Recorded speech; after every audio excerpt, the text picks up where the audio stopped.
बीच दर्शकों को यह भी जानना जरूरी है, बड़ी खबर आ रही है, ईरान की बहुत बड़ी धमकी। इन हमलों के बाद अमेरिका इजराइल को यह धमकी मिली है ईरान की तरफ से।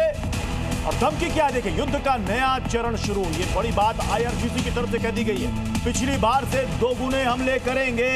यानी कि ईरान की तरफ से अब तक जितने भी अटैक्स इजराइल में किए गए हैं, यहां पर मिडिल ईस्ट में अमेरिकी सैन्य बेस को ठिकाना निशाना बनाया गया, उनके ठिकानों को तबाह किया गया है।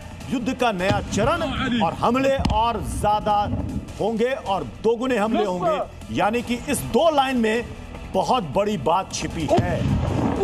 अगर ईरान ये धमकी दे रहा है, रविंद्र सचदेवा सर, तो इजराइल के तेल अवीव की बात मैं बाद में करूंगा, लेकिन क्या मिडिल ईस्ट के तमाम वो पुल को वो 1 से 2 दिन के भीतर वो टारगेट करेगा या कुछ घंटों में?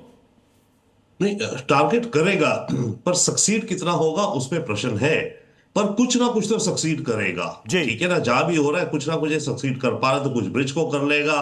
डिपेंड करता है कौन से कितने स्ट्रेटेजिक एसेट को ये कितना डैमेज करता है। एंड इसके चलते हुए जो इन गल्फ देशों का फ्यूचर दिखता है, वो दिखता है कि जैसे आज की तारीख में बेरूत हो गया ना। बेरूत एक जमाने में पेरिस ऑफ द ईस्ट कहलाता था। कितना सुंदर शहर था 1970 से पहले, refined art and everything, fashion, technology जो भी। तो पर आज के बेरूत का हाल देखिए। तो इनका अनफॉर्चुनेट फ्यूचर ऐसा ना हो जाए दुबई अबू धाबी का कि जैसे बेरूत है, खंडर टाइप या बिजनेस डिविजन्स रही, खतरा रहा। देखिए, ईरान में अगर इस सरकार ने हाथ खड़े भी कर दिए, एक पोर्शन या पूरी सरकार बोले ठीक है हम हार गए, हम मान गए, सारी शर्तें मान जाएंगे। लेकिन सर, इस वक्त जो बड़ी खबर है उसमें सबसे ज्यादा डराने वाली खबर है खार्ग आइलैंड पर अटैक। और अगर यह अटैक ऑयल डिपो पर और रिफाइनरी पर हुआ है तो कितना बड़ा असर पड़ेगा यह भी जानना समझना जरूरी है। और खार्ग द्वीप ईरान के लिए क्या मायने रखता है वो भी हम आपको समझाते हैं ग्राफिक के जरिए। जल्दी से लाइएगा ग्राफिक कि खार्ग द्वीप इतना इंपॉर्टेंट क्यों है।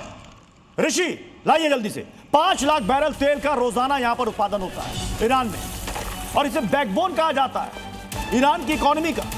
यहीं से लगभग 90% कच्चे तेल का निर्यात होता है, यहां से संचालित होता है, इसी जगह से खार्ग द्वीप पर, जहां पर अमेरिका ने सबसे बड़ा अटैक किया। 26 किलोमीटर दूरी है ईरान के मेनलैंड से और 483 किलोमीटर दूरी है हॉर्मुज स्ट्रेट से, जिसको लेकर सबसे बड़ा विवाद, कंट्रोवर्सी, जंग उसी के लिए। 4 रिफाइनरी में सबसे अहम इसे माना जाता है। और अगर रिफाइनरी को नुकसान पहुंचा है तो जान लीजिए कि इससे ईरान को बहुत बड़ा और तगड़ा झटका लगा है और इसका असर पूरी दुनिया में कच्चे तेल के संकट के रूप में सामने आएगा।